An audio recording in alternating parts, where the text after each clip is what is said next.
தேர்தல் பத்திரம் எண் உட்பட அனைத்து விவரங்களையும் தேர்தல் ஆணையத்திடம் வழங்க எஸ்பிஐ வங்கிக்கு உச்சநீதிமன்றம் உத்தரவிட்டுள்ளது. தேர்தல் பத்திரத்தில் நன்கொடை பெற்ற கட்சிகள், நன்கொடை வழங்கியவர்களின் பட்டியல் தனித்தனியே வெளியிடப்பட்ட நிலையில் தேர்தல் பத்திரங்களின் எண்களை வழங்காமல் வெறுமனே தேர்தல் பத்திரம் வாங்கிய நிறுவனங்கள், தேர்தல் பத்திரம் மூலம் எந்த நிறுவனங்களுக்கு நன்கொடை வழங்கியதை மட்டும் எஸ்பிஐ வங்கி வெளியிட்டதால் உச்சநீதிமன்றம் அதிருப்தி அடைந்துள்ளது.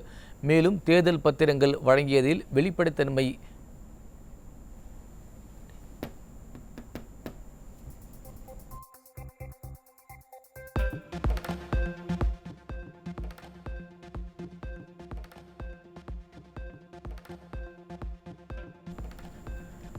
வெளிப்படைத்தன்மை இல்லாததால் தேர்தல் பத்திரங்கள் குறித்த முழுமையான விவரங்களை இந்திய தேர்தல் ஆணையத்திடம் சமர்ப்பிக்க பாரத ஸ்டேட் வங்கிக்கு உச்சநீதிமன்றம் உத்தரவிட்டது.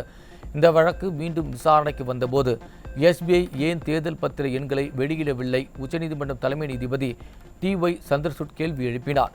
மேலும் தேர்தல் பத்திரம் எண் உட்பட அனைத்து விவரங்களையும் தேர்தல் ஆணையத்திடம் எஸ்பிஐ வழங்குவதுடன் தேர்தல் பத்திரம் எண்களை வெளியிடாதது பற்றிய அடுத்த விசாரணையின் போது விளக்கம் அளிக்குமாறு எஸ்பிஐக்கு நோட்டீஸ் வழங்கி உத்தரவிட்டார். மேலும் வழக்கு விசாரணையை மார்ச் 18ஆம் தேதிக்கு உச்சநீதிமன்றம் ஒத்திவைத்தது.